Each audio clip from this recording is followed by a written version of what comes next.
Rain fell on my father's casket as Michael delivered his eulogy.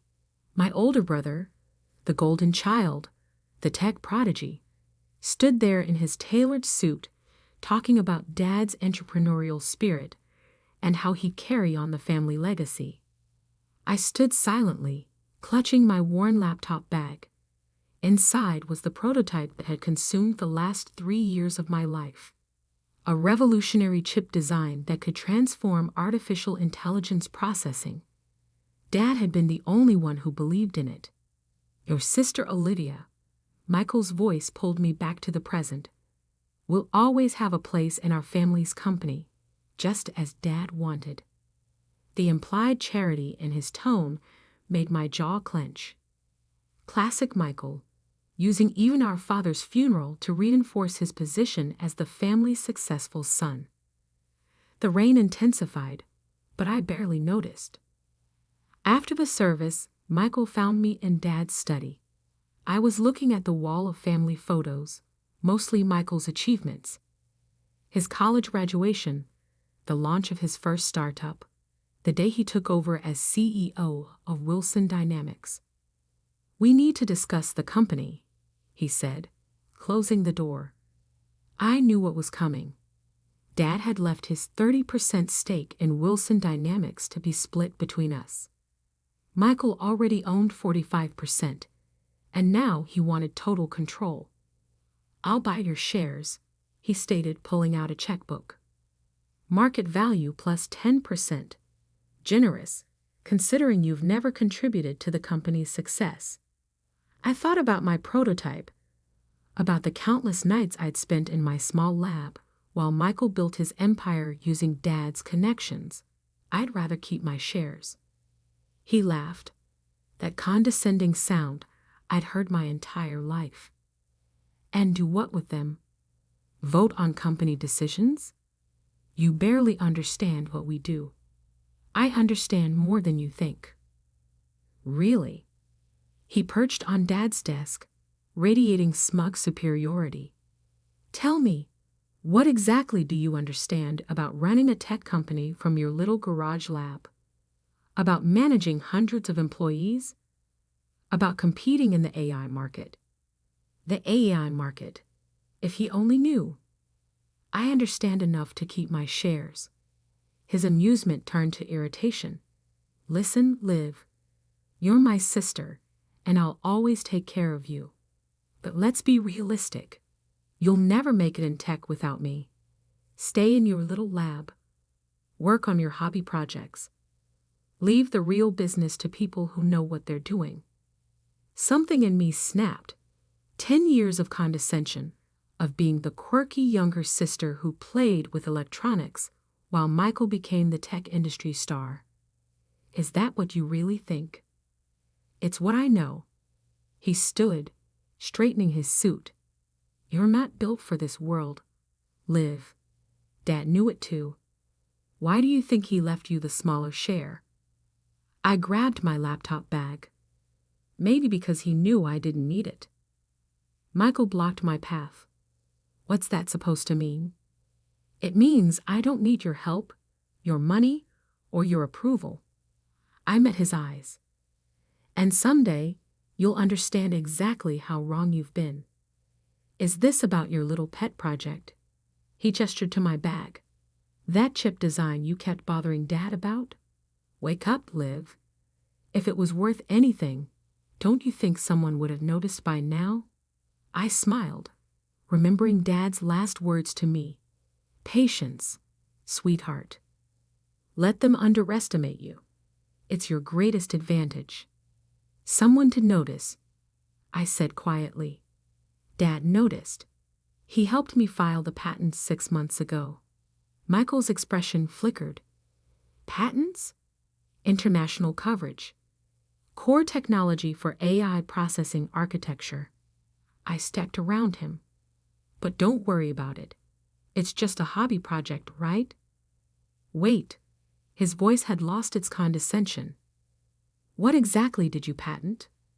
"Stay in your little lab," I quoted back to him. "Leave the real business to people who know what they're doing." I left him standing in Dad's study, surrounded by his own achievements, finally showing the first hint of uncertainty I'd ever seen in his expression. That night, in my little lab, actually a sophisticated workspace I'd built in a converted warehouse, I reviewed the final prototype tests. The neural processing architecture I'd developed wasn't just an improvement on existing technology. It was a fundamental reimagining of how AI systems could function.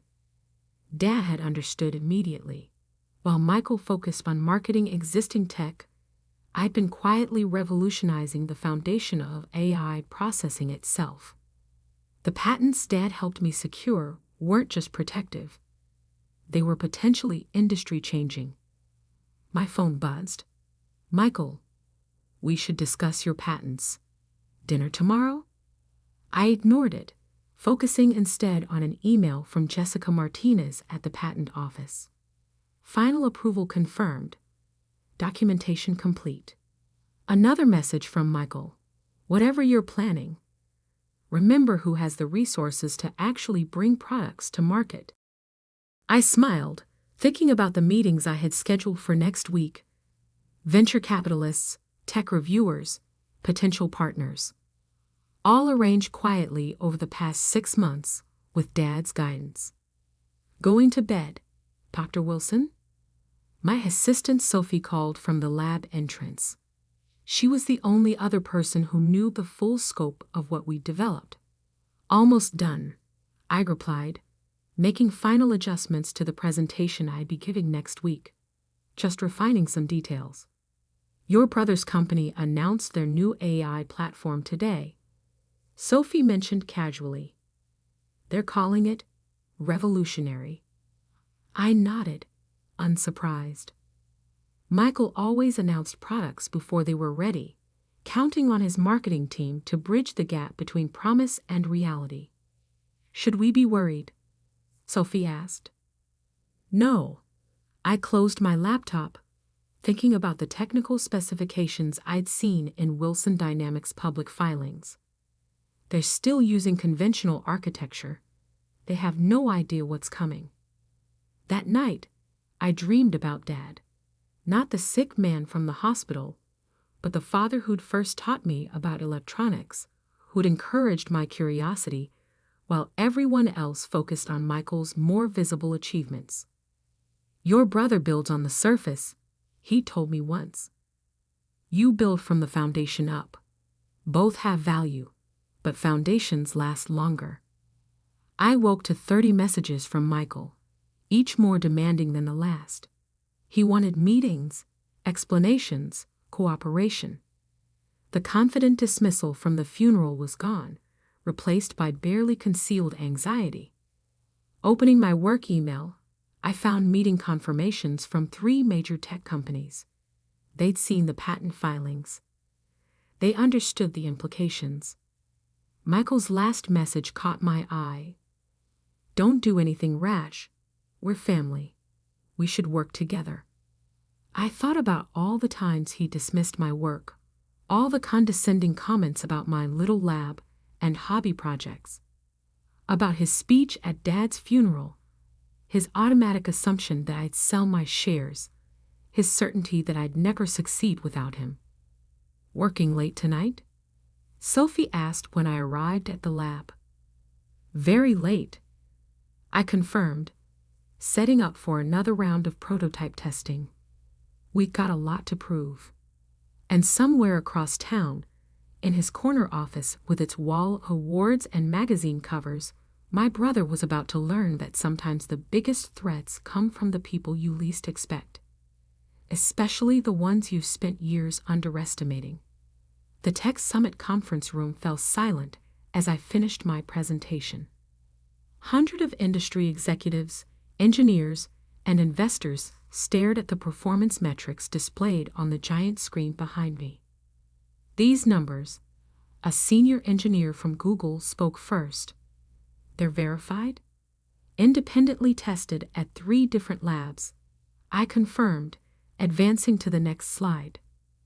The neural processing architecture achieves 400% better performance while using 60% less power. The room erupted in murmurs. My phone buzzed in my pocket, probably another message from Michael. He'd sent 43 in the past 2 days, each more desperate than the last. Dr. Wilson called out Janet Chen, a prominent venture capitalist. "What's your timeline for commercial implementation?" "We have working prototypes now," I replied, nodding to Sophie, who unveiled the sleek black processing unit. Full-scale production could begin within 6 months. More murmurs. Everyone in the room understood what this meant. The AI processor market was worth billions, and I'd just demonstrated technology that made current solutions obsolete, including my brother's entire product line. After the presentation, I was surrounded by executives offering partnerships, investors promising blank checks, and engineers asking technical questions. In the corner, I spotted Wilson Dynamics' Chief Technology Officer frantically typing on his phone. "Dr. Wilson," a quiet voice cut through the crowd. Marcus Zhang, CEO of Silicon Dynamics, extended his hand. "We should talk privately." 20 minutes later, in a secluded meeting room, Marcus got straight to the point. "Name your price. The technology isn't for sale." He smiled. "Everything's for sale. 10 billion?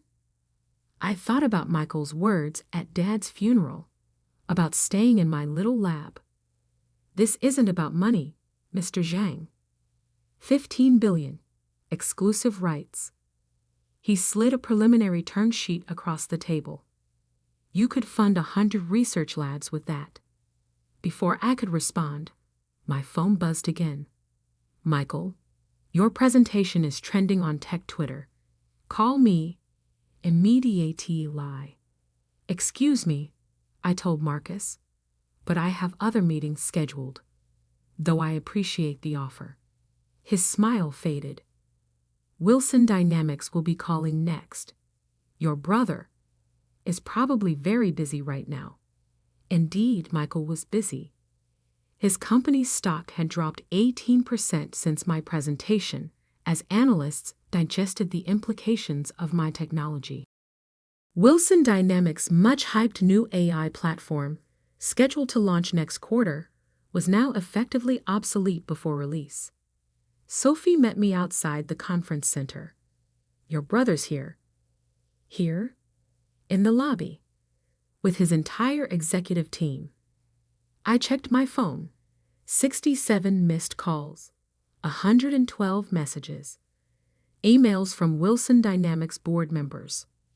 "Should we use the back exit?" Sophie asked. "No," I straightened my jacket. "Time to face this head-on." Michael stood as I entered the lobby, his usual corporate polish showing cracks. His CTO hovered nearby, clutching a tablet full of my technical specifications. "We need to talk," Michael said, trying to sound authoritative, but missing by a mile. "I'm quite busy." "Damn it, Liv." His composure cracked. "Do you have any idea what you've done? Our stock is in free fall. Partners are calling about contract revisions. All because you couldn't. All because I couldn't what?" I cut in. "Succeed without you? Stay in my little lab? Leave the real business to people who know what they're doing." His face flushed.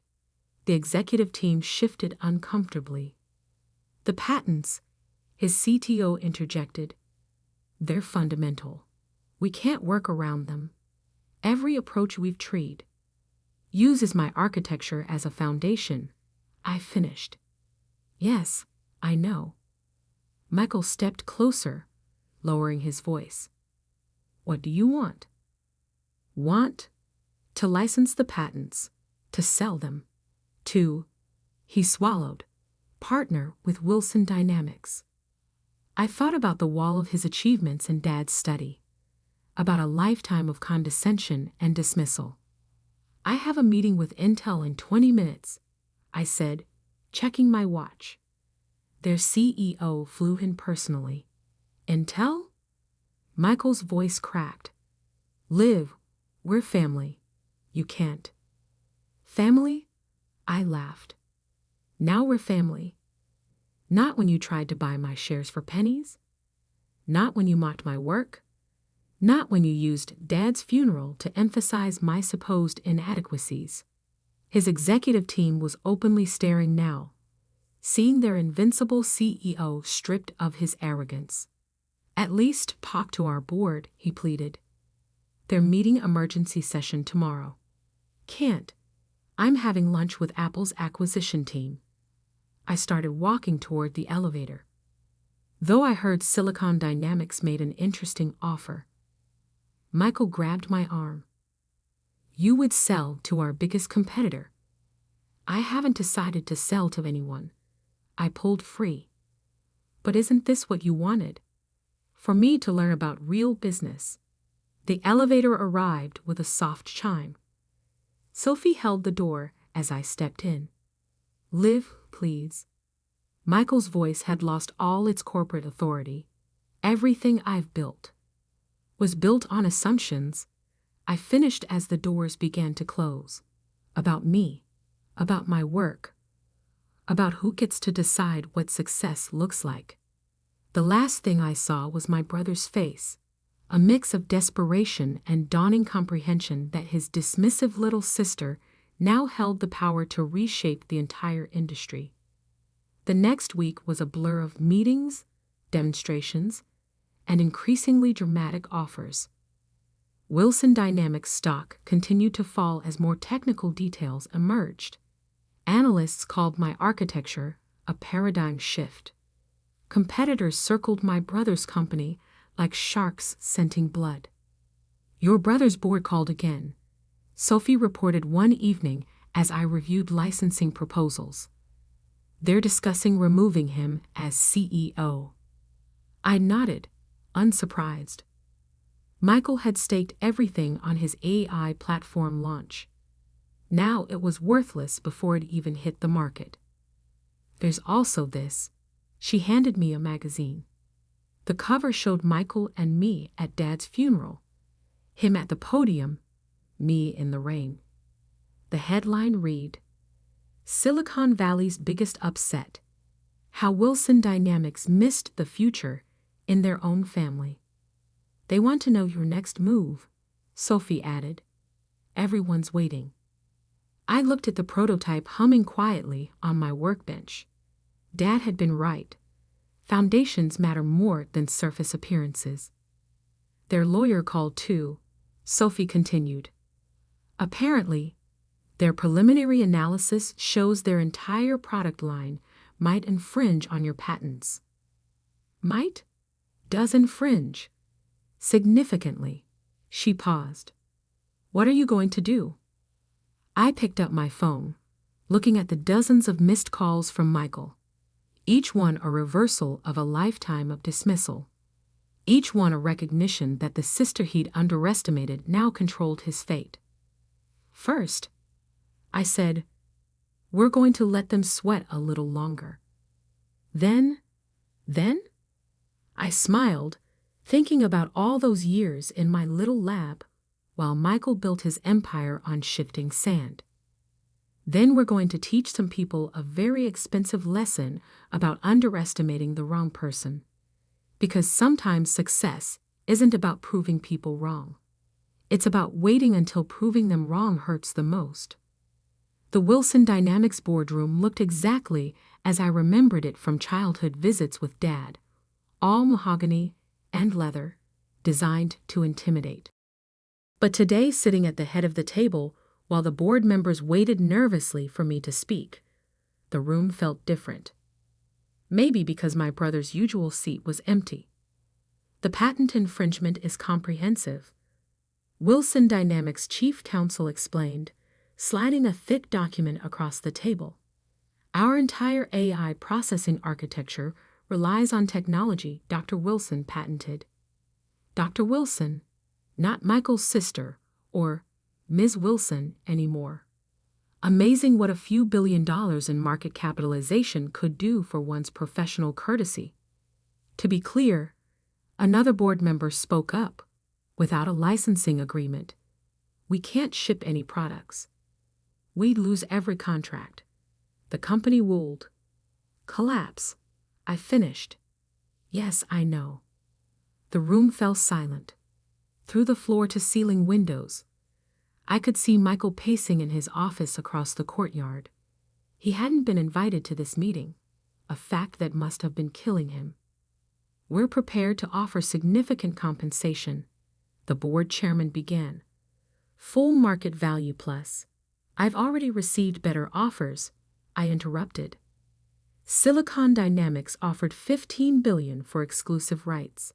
Intel topped that yesterday. Apple called this morning. More silence.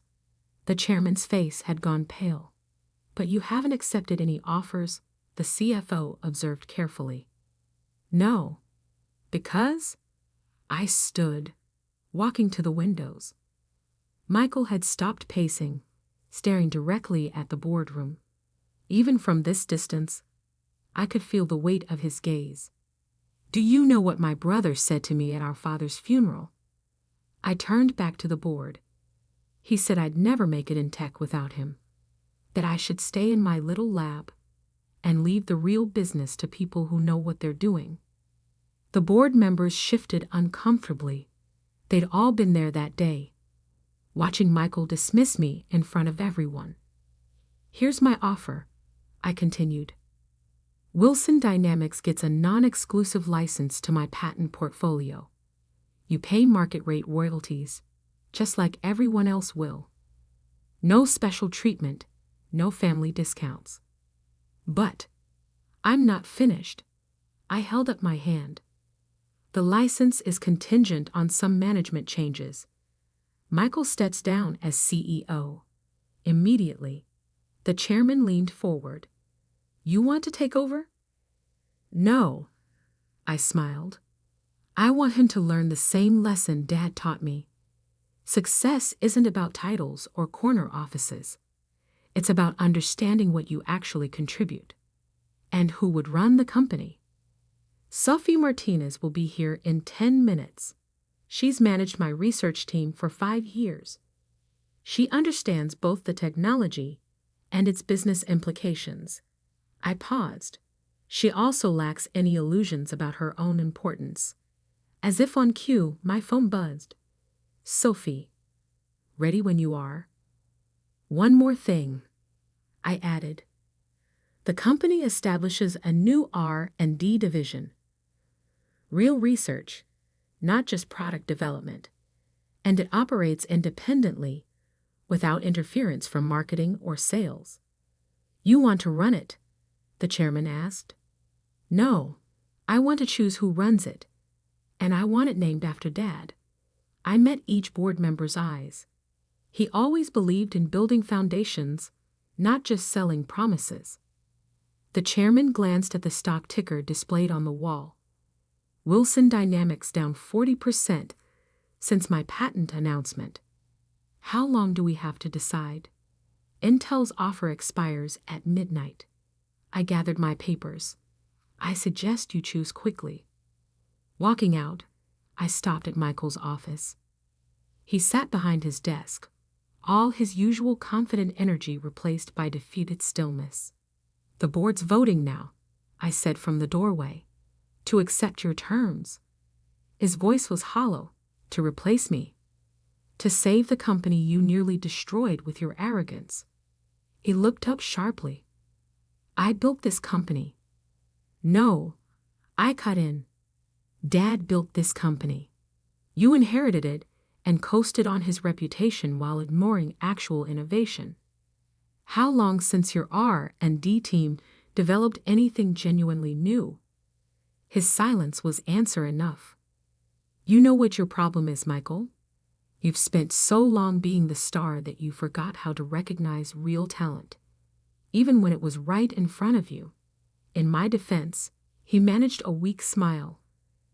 You hit it pretty well in that little lab of yours. No, You just never bothered to look. I turned to leave, then stopped. By the way, Sophie's taking over as CEO. Try to learn something from her. She understands what you never did. That true leadership is about building things, not just taking credit for them. And what will you do? He asked. Take Silicon Dynamics' offer? I'm launching my own company. The patents will be licensed to anyone who can actually use them to build something worthwhile. I met his eyes. Even Wilson Dynamics, under its new leadership. Liv, he called as I reached the door. I was wrong. About you. About everything. I know. I smiled slightly. The question is, what are you going to do with that knowledge? The next month transformed the tech industry. My architecture became the new standard for AI processing. Wilson Dynamics, under Sophie's leadership, refocused on genuine innovation. Their stock recovered as investors gained confidence in the new direction. Michael, stripped of his titles, but still a major shareholder, did something unexpected. He went back to school, taking engineering courses to understand the technology he'd spent years marketing, but never really comprehended. My new company, housed in the same little lab where I'd developed the original patents, quickly became a hub for genuine innovation. We focused on foundations, just as Dad had taught me, letting others handle the marketing and sales. 1 year after my Tech Summit presentation, I received a package from Michael. Inside was a framed magazine cover, not one of his many glamour shots, but a recent article about Wilson Dynamics' revitalized R&D division. The division I'd insisted they name after Dad. A note was attached. You were right. Success isn't about who gets the credit.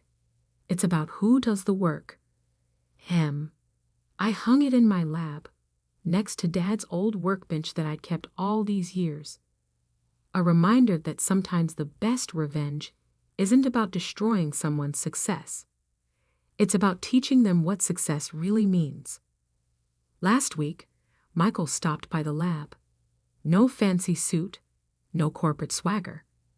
Just my brother, carrying a prototype he'd been working on in his engineering courses. Would you look at this? He asked, embarrassment and hope mixing in his voice. I could use some advice from someone who knows what they're doing. I smiled, clearing space on the workbench. Pull up a chair. Let's build something real. Because in the end, true victory isn't about proving people wrong. It's about teaching them how to be right.